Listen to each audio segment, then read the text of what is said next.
बाली की मृत्यु की सूचना सुनकर किशिकंधा की राजसभा शोकग्रस्त हो गई। सभी ने सुग्रीव को सांत्वना दी और उनके ना चाहते हुए भी उन्हें किशिकंधा के राज सिंहासन पर बैठा दिया।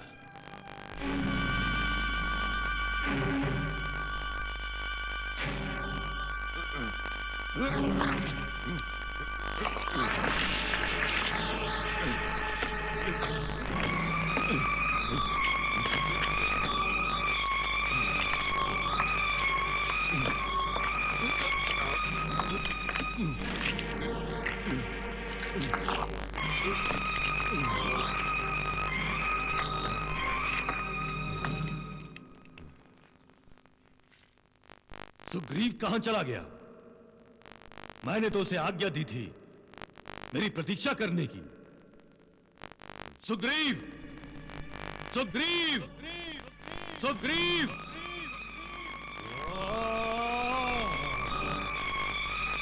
उसने मेरी अवज्ञा की और मुझे गुफा में बंद करके चला गया। सुग्रीव! हमें आप सभी सभासदों की इच्छा का मान रखते हुए पंपापुर के इस राज सिंहासन पर विवशतापूर्ण बैठना पड़ा, किंतु पंपापुर की राज व्यवस्था वैसे ही चलेगी जैसे भ्राताश्री महाबली बाली के राज्य में चलती थी। व्यवस्था में कोई परिवर्तन नहीं होगा। सुग्रीव! सुग्रीव!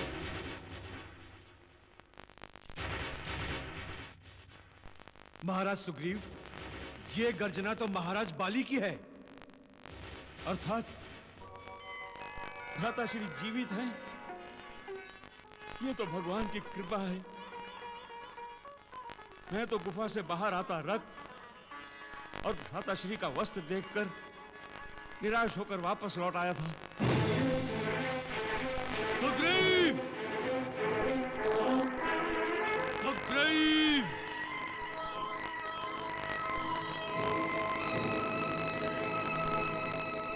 प्रणाम भ्राताश्री। आपको जीवित देखकर मुझे जो प्रसन्नता हुई है भ्राताश्री, जो आनंद मेरे हृदय को। आनंद अथवा दुख? भ्राताश्री! दुष्ट! छली! मुझे गुफा में बंद करके यहां चला आया? नहीं महाराज, नहीं महाराज बाली। आपकी आज्ञा अनुसार महाराज सुग्रीव ने 15 दिनों तक नहीं, 1 मास तक आपकी प्रतीक्षा की, उसके बाद वे लौट आए। किस लिए? पंपापुर का राज हथियाने के लिए? भाई की राजलक्ष्मी का भोग करने के लिए? नहीं भ्राताश्री, नहीं। मेरे हृदय के किसी कोने में भी ऐसी भावना, ऐसा विचार नहीं था। कोई इच्छा नहीं थी संपत्ति पर अधिकार करने की। इच्छा नहीं थी और ये समझ लिया कि मैं मारा गया? नहीं भ्राताश्री, नहीं। और यदि मैं मारा भी जाता तो इस राज सिंहासन पर तेरा अधिकार नहीं, मेरे पुत्र युवराज अंगद का होता। तूने मेरे पुत्र का अधिकार छीना है। इस अपराध का दंड तुझे मिलेगा, अवश्य मिलेगा। आप जो दंड समझेंगे मेरे लिए वो आज्ञा होगी। मुझे कोई मोह नहीं है भ्राताश्री सिंहासन से।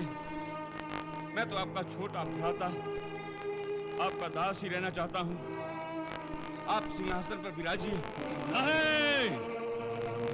एक बार शासन सत्ता का सुख भोगने के बाद यदि वो सुख उससे छिन जाए तो उसे पुनः प्राप्त करने के लिए शासक विद्रोही बन जाता है। सुग्रीव अब विश्वास के योग्य नहीं रहा और मैं विद्रोही को पलटने देने का अवसर ही नहीं देता। गदा उठाओ सुग्रीव, मैं तुझे अवसर देता हूं। मुझे पराजित कर और पंपापुर का स्वामी बन जा। नहीं भ्राताश्री। गदा उठाओ सुग्रीव। नहीं। गदा उठाओ सुग्रीव, मैं कहता हूं गदा उठाओ। नहीं भ्राताश्री, नहीं भ्राताश्री। गदा उठाओ सुग्रीव।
मैं पंपापुर नरेश महाबली बाली का अनुज सुग्रीव हूँ। परंतु तुम इतने भयभीत क्यों हो? मेरा जीवन सुरक्षित नहीं है ऋषिवर। बाली मेरा पीछा करते हुए यहाँ आ रहा है। मुझे आसरा चाहिए, मुझे आसरा चाहिए ऋषिवर, मुझे आसरा चाहिए। तुम चाहो तो इस आश्रम में निर्भय होकर रह सकते हो। बाली इस आश्रम में नहीं आएगा। वो जो किष्किंधा पर्वत की श्रेणी तुम देख रहे हो, उसी में ऋषिमुख पर्वत है जो बाली के लिए प्रतिबंधित है। यदि तुम आश्रम में नहीं रहना चाहते तो ऋषिमुख पर्वत पर चले जाओ और सुख से वहां अपना जीवन बिताओ। ऋषिवर, आपकी बड़ी कृपा ऋषिवर। आपकी इस कृपा का मैं सदा ऋणी रहूंगा। आयुष्मान भव।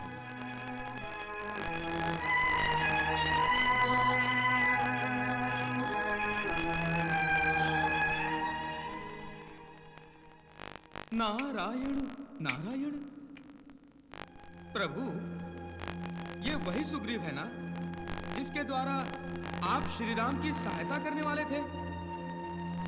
किंतु ये तो राज्य से ही निर्वासित कर दिया गया है। अब ये कैसे श्री राम की सहायता करेगा?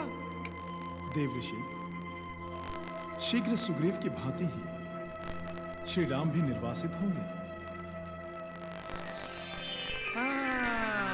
नारायण नारायण। तो आप दो निर्वासितों को मित्र बनाएंगे? हाँ देव ऋषि, दोनों एक दूसरे की सहायता करेंगे। अच्छा अच्छा। प्रभु, किंतु एक प्रश्न मन में उठ रहा है। हनुमान साक्षात आप ही के अंश हैं और वो वानरों की राजसभा में भी उपस्थित थे। जब सुग्रीव को अकारण ही दोषी ठहराया गया तो उन्होंने सुग्रीव की कोई सहायता ही नहीं की। क्यों प्रभु, क्यों? क्या बाली हनुमान से भी अधिक शक्तिशाली है? देवर्षि, हनुमान अमित बलवान है, किंतु अंगिरा ऋषि के शाप के कारण इस समय उसका बल, उसका सामर्थ्य हनुमान को विस्मरण हुआ है। तो प्रभु, फिर हनुमान को अपनी शक्ति का स्मरण कब होगा? जब हनुमान की भेंट श्री राम से होगी। हाँ, अब आई बात समझ में भगवान। नारायण नारायण।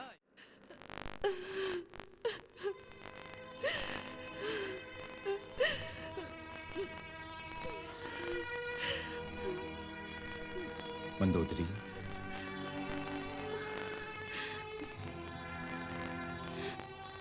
स्वामी, आपकी राजनीति सफल नहीं हुई। जिस प्यादे से आप शत्रु राजा को शह और मात देना चाहते थे, वो प्यादा ही नष्ट हो गया। इसके लिए तुम्हें अश्रु बहाने की कोई आवश्यकता नहीं है। मेरा भाई युद्ध में मारा गया है और मैं विलाप भी ना करूं, अश्रु भी ना बहाऊं। वीरों की मृत्यु पर अश्रु नहीं बहाते, इससे वीरों का अपमान होता। मंदोदरी, वीर पत्नी, वीर माता, वीर बहन अपने पति, पुत्र और भाई की मृत्यु पर अश्रु नहीं बहाती।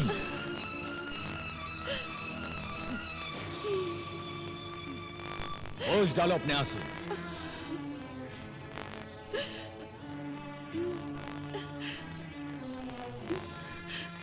युद्ध एक यज्ञ है और यज्ञ में हमें आहुतियां देनी पड़ती हैं, अपने प्राणों की। तभी युद्ध देवी प्रसन्न होती है और विजयश्री का वरदान देती है। तुम्हें तो गर्व होना चाहिए अपने मायावी भाई पर, क्योंकि वो वीरगति को प्राप्त हुआ है। वीरगति, वो मर कर भी अमर हो गया है। मंदोदरी, अमर। नहीं, सुग्रीव का अपराध क्षमा करने योग्य नहीं है हनुमान। सत्ता भोग के मोह के कारण उसने मुझसे छल किया। नहीं महाराज, उन्हें शासन की सत्ता पर स्थापित करने के लिए सभी के द्वारा आपस में परामर्श हुआ। सुग्रीव तो सिंहासन संभालने को तैयार ही नहीं थे। सुग्रीव का पक्ष लेकर तुम मेरे साथ विश्वासघात कर रहे हो केसरी नंदन। आप मुझे विश्वासघाती कहकर मेरा अपमान कर रहे हैं महाराज। हनुमान! और आपने जो सुग्रीव पर आरोप लगाया है वो निराधार है। आपने सुग्रीव के साथ अन्याय किया है और हनुमान सदा न्याय का साथ देता है। मैं अपने मित्र सुग्रीव की रक्षा करने के लिए यहाँ से जा रहा हूँ। और हाँ, आने वाले प्रभात में कल आप मुझे इस राज्यसभा में नहीं देखेंगे। मुझे भी नहीं देखेंगे। हम भी आपके साथ नहीं है महाराज बाली। हम जानते हैं जहां हनुमान है वहां सत्य है, नीति है, सदाचार है। हम भी आपके साथ चलेंगे हनुमान जी। हम भी चलेंगे। जाओ जाओ। क्या समझते हो तुम्हारे ना होने से बाली की शक्ति कम हो जाएगी? मेरा सामर्थ्य घट जाएगा? तुम जैसे देशद्रोहियों के चले जाने से मेरा सामर्थ्य बढ़ेगा। बाली अधिक सामर्थ्यशाली होगा, अधिक शक्तिशाली। जाओ।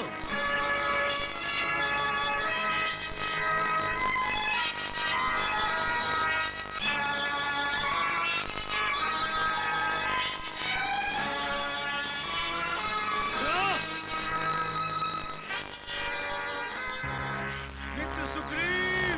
महाराज सुग्रीव! सुग्रीव! महाराज सुग्रीव! मित्र सुग्रीव! महाराज सुग्रीव! महाराज सुग्रीव! सुग्रीव! सुग्रीव! मित्र सुग्रीव! महाराज सुग्रीव! सुग्रीव! महाराज सुग्रीव के बारे में कुछ भी पता नहीं चल रहा है। यहाँ भी दूर दूर तक कहीं भी दिखाई नहीं दे रहे हो। हमें उन्हें चारों दिशाओं में ढूंढना होगा।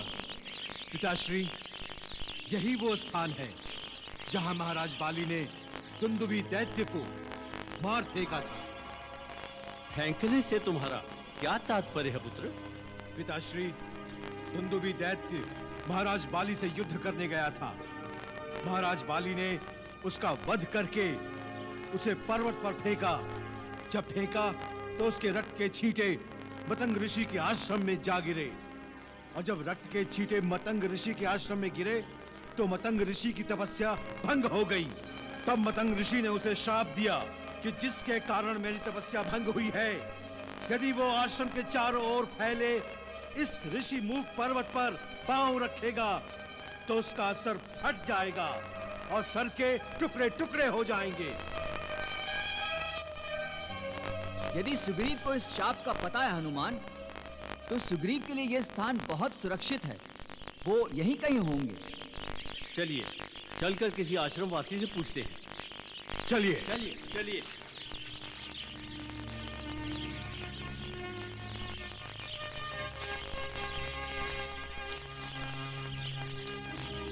वो देखिए आश्रम।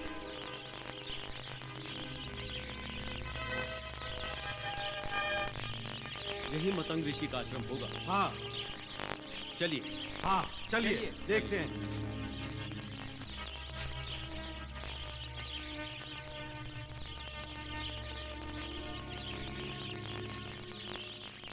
प्रणाम ऋषिवर। आप सबका कल्याण हो। महात्मन, मैं सुग्रीव का मित्र हनुमान और ये है मेरे पिता यूथपति केसरी। जल आकाश के नीति श्रेष्ठ नल और नील।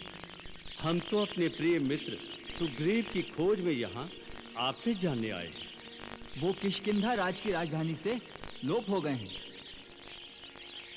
उनके चले जाने से पंपापुर शून्य सा हो गया है हमारे लिए। आप सबकी वानर राज सुग्रीव के प्रति इतनी श्रद्धा देखकर प्रसन्नता हुई। मैं आपको भी यह सूचना देकर प्रसन्न करना चाहता हूं कि महाराज सुग्रीव सुरक्षित हैं। तो हमें उनके शीघ्र दर्शन करवाइए ऋषिवर। आपके महाराज सुग्रीव मेरे आश्रम में बाली से बचने के लिए आए थे। मैंने उन्हें ऋषिमुख पर्वत पर भेजा है। वो वहीं आपको मिलेंगे। प्रणाम ऋषिवर। कल्याण हो।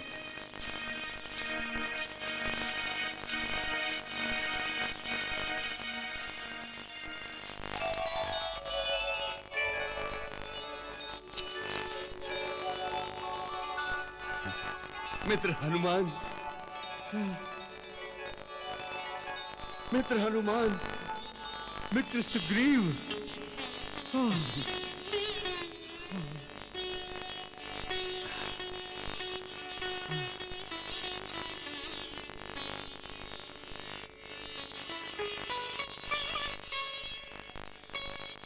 कैसे हो हनुमान? एक राजा बिना प्रजा कैसी होती है मित्र? आप इस एकांत निर्जन में। तुमसे क्या छिपा है हनुमान? सब भाग्य की विडंबना है। नहीं मित्र, अब हम अपने परिश्रम से एक नए राज्य की स्थापना करेंगे। हमारे साथ महान योद्धा नल, नील, पिताश्री युद्धपति केसरी और किष्किंधा से अन्य वानर योद्धा हमारे साथ हैं। हम सबका आपको सहयोग मिलेगा। जिसका तुम जैसा मित्र हो, उस पर तो रूठा हुआ भाग्य भी मुस्कुरा देता है। अब मुझे कोई चिंता नहीं हनुमान। मित्र, सब चिंताएं समाप्त हो जाएंगी जब प्रभु श्री राम के दर्शन होंगे। महाराज सुग्रीव की जय! महाराज सुग्रीव की जय! महाराज सुग्रीव की जय! महाराज सुग्रीव की जय! महाराज सुग्रीव की जय! महाराज सुग्रीव की जय!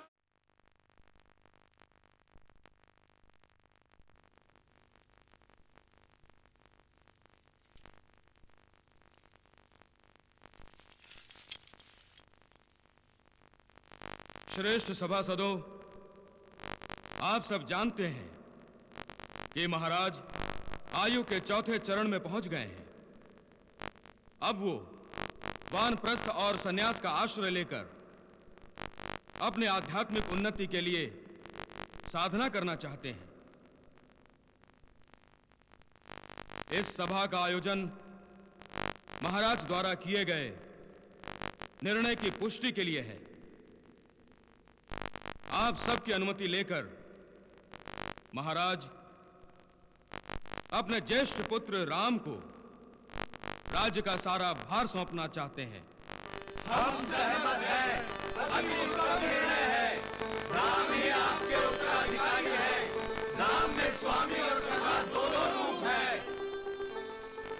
और यही सबसे उत्तम गुण है राम का। महाराज, सारी सभा का समर्थन आपके साथ है। आप राम अभिषेक की तैयारी कीजिए।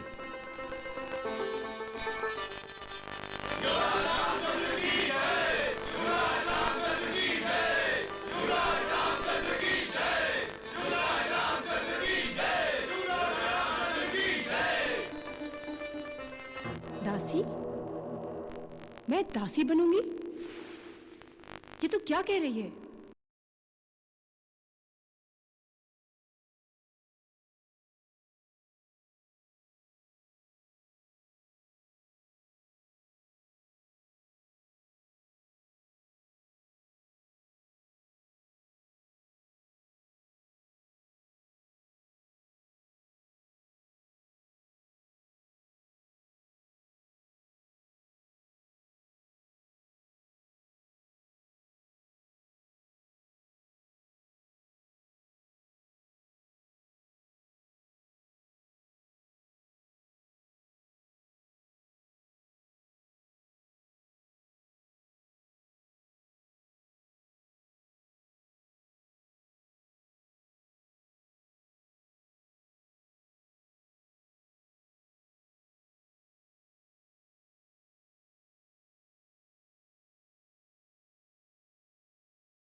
राम के स्थान पर भरत का राज्याभिषेक मांग लो, और दूसरे में राम को 14 वर्ष का वनवास।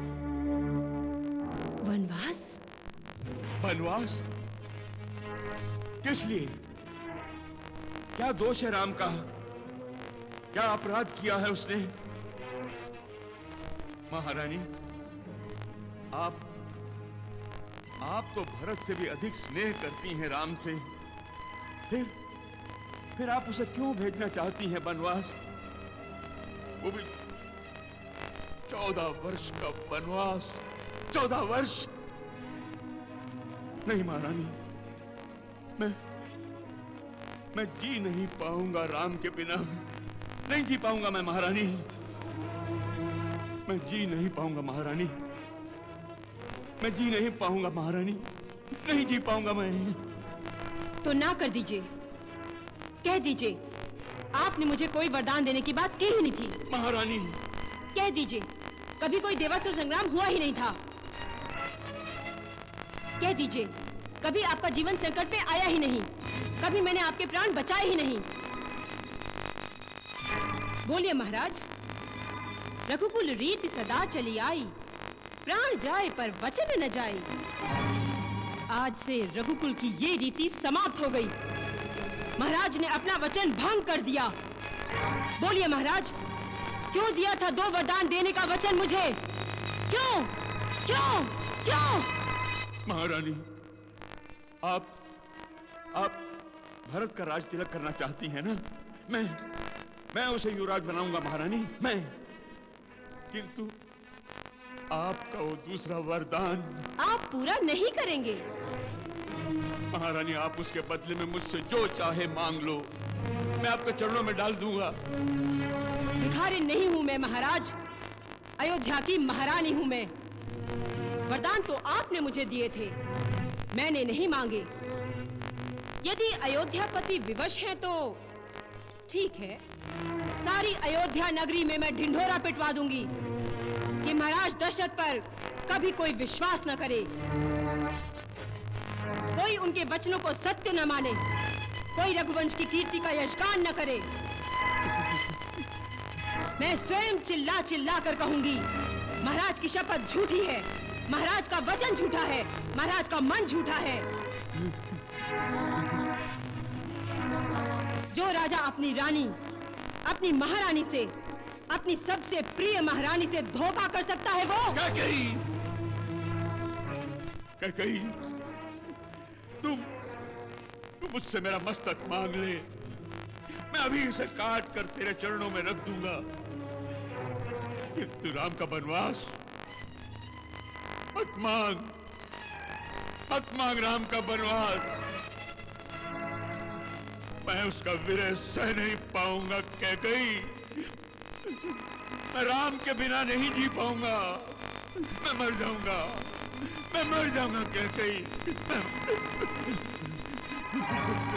राम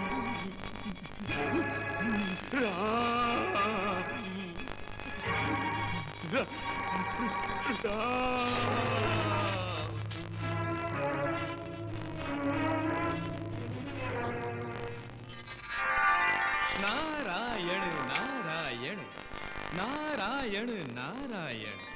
भगवान को देवराज इंद्र का प्रणाम।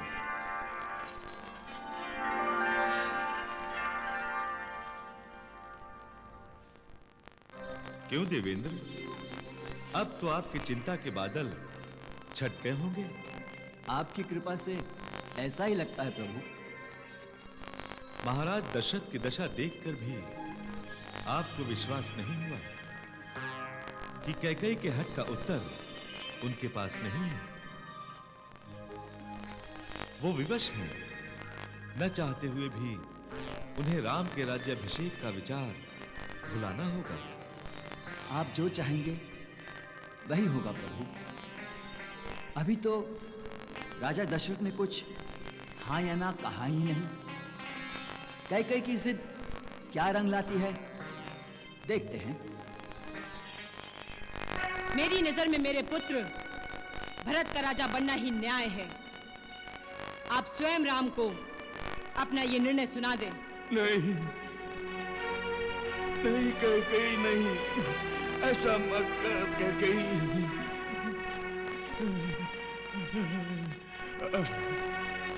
मंथरा।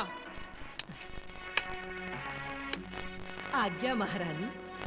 जाओ, जाकर राम को सूचना दो कि महाराज बुला रहे हैं। जाओ। जो आज्ञा।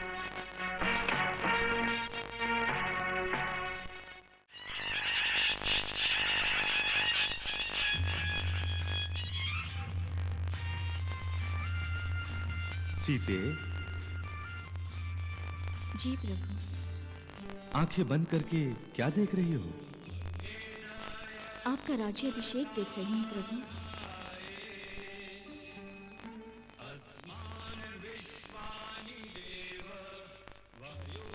मैं आपके पास बैठी हूँ। आर्यभरत आपके चरण धो रहे हैं। आर्य लक्ष्मण चंवर डुला रहे हैं और आर्य शत्रुघ्न मोर पंख झल रहे हैं। आपकी जय जयकार हो रही है प्रभु, आपकी जय जयकार हो रही है। किंतु किंतु क्या? किंतु पिताश्री दशरथ कहीं नजर नहीं आ रहे प्रभु।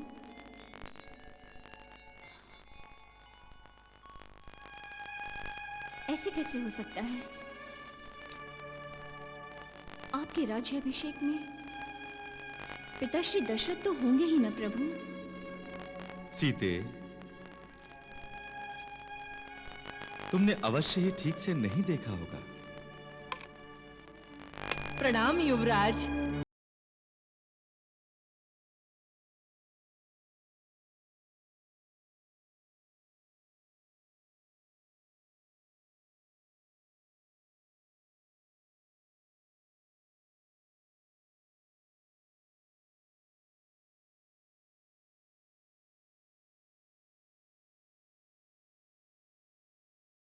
आपको तो आज्ञा करनी चाहिए। सीते, माता मंथरा बहुत करुणामयी और दयालु है। प्रणाम माता, आशीर्वाद दीजिए। सौभाग्यवती भव। मुझे आशीर्वाद नहीं देंगी? माता, पिता के आज्ञाकारी पुत्र हो। कितना महान आशीर्वाद दिया है आपने मुझे। मैं धन्य हो गया। आज्ञा कीजिए। राम, महारानी कैकेयी के कक्ष में महाराज दशरथ आपकी प्रतीक्षा कर रहे हैं। पिताश्री मेरी प्रतीक्षा कर रहे हैं। सीते, मैं पिताश्री से मिलकर आता हूं।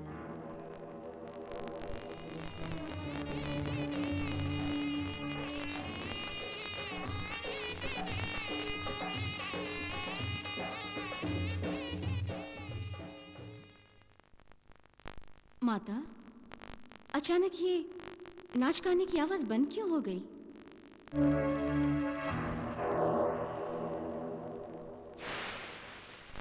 माता, इतनी सी बात।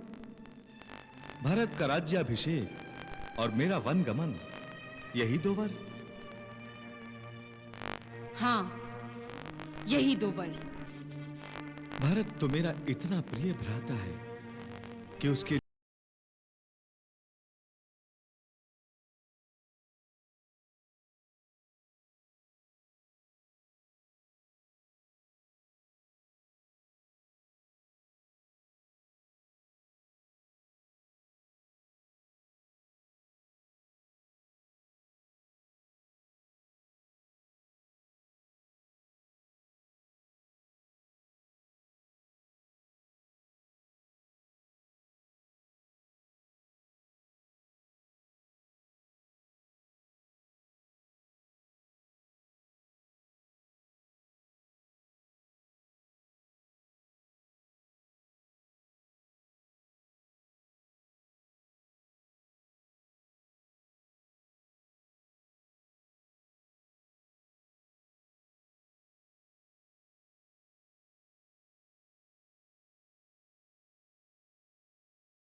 ये क्या हुआ मुझे? क्या मैं सपना देख रहा था? बड़ा बड़ा विचित्र सपना था। हर तरफ आग ही आग, और इस आग में जले हुए शरीर की हड्डियों का ढांचा जो का त्यों था। उसके पास धनुष बाण तो नहीं था, फिर भी उसने बाण चलाया, और वो बाण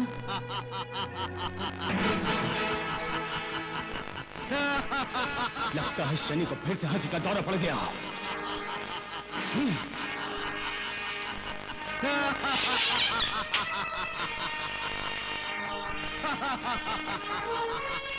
तो वो बाण सीधा तेरी छाती में आधा सा।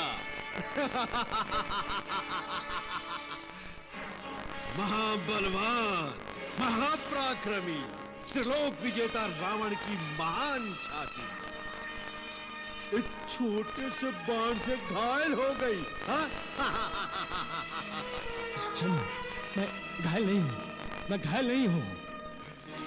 तू शरीर से घायल नहीं हुआ, लेकिन मन से घायल हो चुका है रावण। तू मन से घायल हो चुका है। ये तो केवल सपना देखा तूने, लेकिन ये तेरी मृत्यु का संकेत है रावण, तेरी मृत्यु का संकेत है। मृत्यु इशारे से तुम्हें अपने पास बुला रही है। चलिए।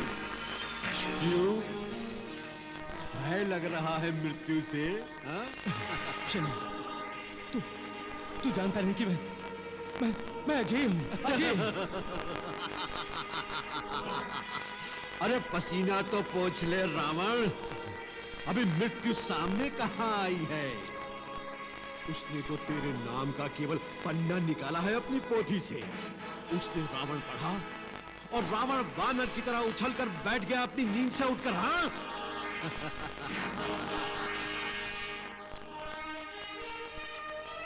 जीवन कितना प्यारा है तुझे रावण। शनि, तू चुप रहेगा कि नहीं? मैं तो चुप हूं। चलो, मैं चुप हूं, लेकिन तुम्हारे हृदय की धड़कन बहुत आवाज कर रही है रावण। नियंत्रण लगा उस पर, तू बहुत डर गया है। समझा अपने हृदय को, चिंता ज्यादा मत करे। तू मरने वाला तो है नहीं, तू तो अजय है। डरता क्यों है? वो और बात है कि मारे भय के तेरा पूरा शरीर सूखे पत्ते की तरह कांप रहा है, थर थर। शनि, अजय रावण।